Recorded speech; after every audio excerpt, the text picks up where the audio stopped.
حضرت ابو ذر غفاری رضی اللہ عنہ نے عرض کیا، یا رسول اللہ صلی اللہ علیہ وآلہ وسلم، مجھے کچھ وصیت فرمائیں۔ خاتم الانبیاء والمرسلین صلی اللہ علیہ وآلہ وسلم نے فرمایا، سب سے اول تقوی کی وصیت کرتا ہوں کہ یہ تمام امور کی بنیاد اور جڑ ہے۔ میں نے عرض کیا کہ کچھ اور بھی اضافہ فرما دیجئے۔ ارشاد ہوا کہ تلاوت قرآن اور ذکر اللہ کے اہتمام کر کہ یہ دنیا میں نور ہے اور آسمان میں ذخیرہ ہے۔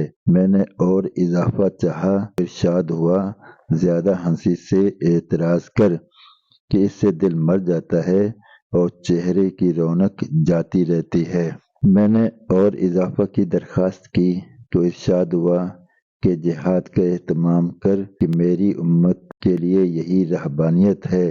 میں نے اور اضافہ چاہا تو ارشاد فرمایا کہ فقراء اور مساکین کے ساتھ میل جول رکھ، ان کو دوست بنا، ان کے پاس بیٹھا کر۔